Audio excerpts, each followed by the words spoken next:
CPM സംസ്ഥാന committee അംഗം കൂടിയായ അഡ്വക്കേറ്റ് അനിൽകുമാർ നമുക്കൊപ്പം ചേരുന്നുണ്ട്. Anilkumar, very good morning. നമ്മുടെ മുന്നിൽ രണ്ട് പ്രശ്നങ്ങളുണ്ട്, അതിനകത്തൊരു വ്യക്തത കിട്ടിയാൽ നന്നായിരിക്കും. അതിലൊന്ന്, ഈ PR ഏജൻസി ദ ഹിന്ദുവിനെ സമീപിച്ച് മുഖ്യമന്ത്രിയുടെ അഭിമുഖം തരപ്പെടുത്തി കൊടുത്തു എന്നാണ് ദ ഹിന്ദുവിൻ്റെ വിശദീകരണക്കുറിപ്പിൽ കണ്ടത്. മാത്രമല്ല അതിലൊരു വാചകം, ആ വാചകം ഇങ്ങനെയാണ്: ഈ ഹവാലയും സ്വർണ്ണക്കടത്തുമായി ബന്ധപ്പെട്ടുള്ള പണം, this money is entering to Kerala for anti national anti state activities. ഇത് മുഖ്യമന്ത്രി 21-ാം തീയതിയുടെ പത്രസമ്മേളനത്തിൽ പറഞ്ഞിട്ടുള്ള വാചകമല്ല. അപ്പോൾ ഇത് PR ഏജൻസി എഴുതിക്കൊടുത്ത വാചകമാണെന്നാണ് ദ ഹിന്ദുവിൻ്റെ വിശദീകരണം. യഥാർത്ഥത്തിൽ ഇന്നിപ്പോൾ ഈ PR ഏജൻസിയെ എല്ലാവരും നിഷേധിക്കുന്നുണ്ട്. മുഹമ്മദ് റിയാസും അല്പസമയം മുമ്പ് ജോൺ ബ്രിട്ടാസും എല്ലാം നിരാകരിച്ചിട്ടുണ്ട്. PR ഏജൻസി വഴിയാണോ മുഖ്യമന്ത്രി ആ അഭിമുഖം എടുത്തത്? എന്താണ് അങ്ങേക്ക് തോന്നുന്നത്? അങ്ങേക്ക് ലഭിച്ചിരിക്കുന്ന വിവരം എന്താണ്? എനിക്ക് ലഭിച്ച വിവരം, മുഖ്യമന്ത്രിക്ക് അങ്ങനെ PR ഏജൻസി ഒരിക്കലും ഉണ്ടായിട്ടില്ല എന്നാണ്. ഹിന്ദു പോലുള്ളൊരു പത്രത്തിന് ഏതെങ്കിലും ഏജൻസി വഴി ഒരു ഇന്റർവ്യൂ കൊടുക്കേണ്ട ആവശ്യം കേരള സർക്കാരിനില്ല. ഹിന്ദു പത്രത്തിനും അതിന്റെ ആവശ്യമില്ല. ഹിന്ദു ദിനപത്രം സത്യസന്ധതയോടെ തങ്ങൾക്ക് തെറ്റുപറ്റിയെന്ന് ഏറ്റു പറഞ്ഞതിന് അവരോട് നന്ദിയുണ്ട്. അവർ സമ്മതിച്ചൊരു കാര്യം, മുഖ്യമന്ത്രിയോട് ഞങ്ങളുടെ ലേഖിക നേരിട്ടാണ് ഇന്റർവ്യൂ എടുക്കുന്നത്. നേരിട്ട് ഇന്റർവ്യൂവിൽ എടുക്കുന്നതിൽ പറയാത്തൊരു കാര്യം ഒരു വാചകമായി അവർക്ക് PR ഏജൻസി കൊടുത്തു എന്നാണ് അവരുടെ വാദം. പക്ഷെ ആ വാദം എന്തിന്റെ അടിസ്ഥാനത്തിലാണ് അവരെ സ്വീകരിക്കുന്നത്, മുഖവിലേക്കെടുക്കുന്നത്? തിരുവനന്തപുരത്ത് നടത്തിയ പത്രസമ്മേളനത്തിൽ പറഞ്ഞതാണ് എന്നാണ് അവരുടെ വാദം. സമ്മതിച്ചു. അങ്ങനെയാണെങ്കിൽ ബഹുമാനപ്പെട്ട അരുണിനോട് പറഞ്ഞ പോലെ തിരുവനന്തപുരത്തെ പത്രസമ്മേളനത്തിന്റെ റെക്കോർഡ് അവരുടെ കയ്യിലുണ്ടല്ലോ, ഹിന്ദുവിന്റെ കയ്യിലുണ്ടല്ലോ, അത് പരസ്യരേഖയാണല്ലോ.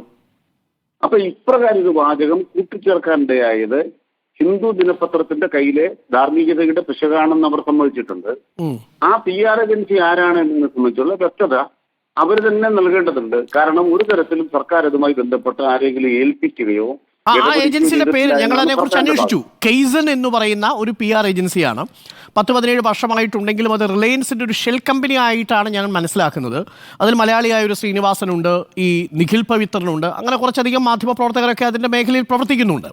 പക്ഷേ എൻ്റെ ചോദ്യം, ഈ രണ്ട് PR ഏജൻസിയുടെ റെപ്രസെൻറ്റേറ്റീവ്സും പ്രതിനിധികളും ഈ ഇൻ്റർവ്യൂ എടുക്കുന്ന സമയത്ത് അവിടെ ഉണ്ടായിരുന്നുവെന്ന് പത്രം തന്നെ വിശദീകരിക്കുന്നു.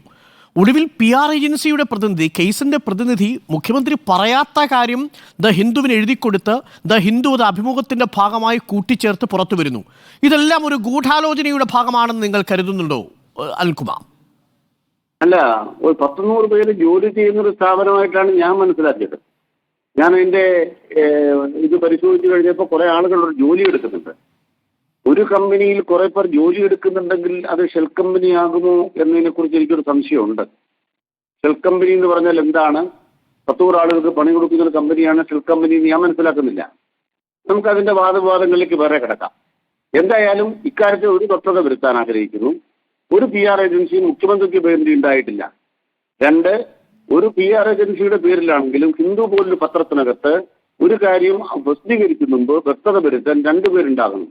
ഒന്ന്, അത് പ്രസിദ്ധീകരിക്കുന്ന ലേഖകർ, അതോടൊപ്പം എഡിറ്റർ. ഈ 2 കാര്യങ്ങൾ ഉണ്ടായില്ല എന്നുള്ളത് അവർ തന്നെ അവർക്ക് പറ്റിയ വീഴ്ചയായി സമ്മതിക്കുന്ന കാര്യമാണ്.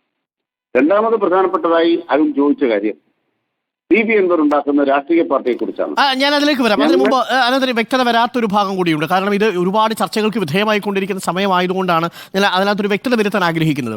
അതായത് ഇപ്പോൾ ഹിന്ദു നൽകിയ വിശദീകരണവും നിങ്ങൾ തള്ളുകയാണോ? അതായത് PR ഏജൻസിയാണ് അഭിമുഖം നൽകിയത്, അഭിമുഖത്തിന് ഇടനിലക്കാരായത് എന്നതും ഈ എഴുതിക്കൊടുത്തത് PR ഏജൻസിയാണ് എന്നുള്ള ഈ 2 വാദവും നിങ്ങൾ തള്ളുകയാണോ?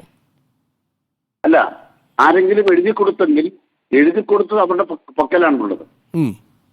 ആ എഴുതിക്കൊടുത്ത സാധനം മുഖ്യമന്ത്രി തിരുവനന്തപുരത്ത് നടത്തിയ പത്രസമ്മേളനത്തിലെ ഒരു കാര്യമാണെന്ന് പറഞ്ഞ് എഴുതിക്കൊടുത്തുവെന്നാണ് ഹിന്ദുവിന്റെ ലേഖിക അവകാശപ്പെടുന്നത്. അപ്പൊ എന്ത് വേണം? അത് പരിശോധിക്കാൻ ബാധ്യത ഹിന്ദുവിനുണ്ടായിരുന്നു. അത് ഹിന്ദു പരിശോധിച്ചിട്ടില്ല എന്നാണ് ഒരു ഭാഗം.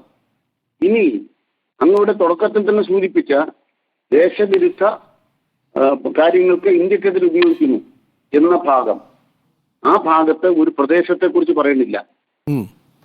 ആ ഭാഗത്ത് ഒരു പ്രത്യേക മതത്തെക്കുറിച്ച് പറയുന്നില്ല. സ്വർണ്ണക്കള്ളക്കടത്ത് നടത്തുന്നത് ദേശാഭിമാനപരമാണ് എന്നൊരു നിലപാട് നമുക്ക് ആർക്കും കൊടുക്കാനാവില്ലല്ലോ. ഇന്ത്യയിൽ സ്വർണ്ണക്കടത്ത് നടത്തുന്നെങ്കിൽ കസ്റ്റംസിന് അക്കാര്യത്തിൽ അനുവാദമില്ലാതെയോ മിണ്ടാതിരിക്കുന്നത് കൊണ്ടോ മാത്രമല്ലേ ഇത് നടക്കുകയുള്ളൂ. അല്ല, അത് കറക്റ്റാണ്. ഞാൻ അതിലേക്കല്ല വന്നത്. അങ്ങ് പറഞ്ഞത് ശരിയാണ്. പക്ഷേ എനിക്കറിയേണ്ടത് ശ്രീ അനിൽകുമാർ, ഈ PR ഏജൻസി വഴിയല്ല അഭിമുഖം എടുത്തിട്ടുണ്ടാവുക എന്നാണോ മനസ്സിലാക്കേണ്ടത്? അങ്ങനെയാണെങ്കിൽ പത്രം പറഞ്ഞത് കളവാണ്.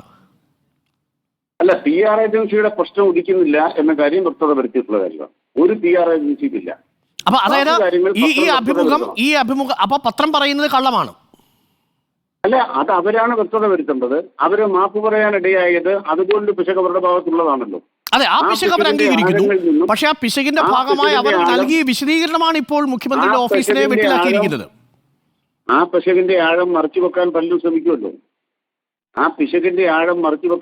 ശ്രമിക്കുമല്ലോ. ചില ആളുകൾ പറയുമല്ലോ, ഞങ്ങളാണ് ആദ്യം ആ തെറ്റ് തിരുത്തിയത് വയനാട്. അല്ല, ഒരു നിമിഷം അനിൽകുമാർ, അതായത് മുഖ്യമന്ത്രിയുടെ ഓഫീസിൽ ഈ 2 PR പ്രതിനിധികളും ഉണ്ടായിരുന്നു എന്ന് പത്രം വിശദീകരിക്കുന്നുണ്ട്.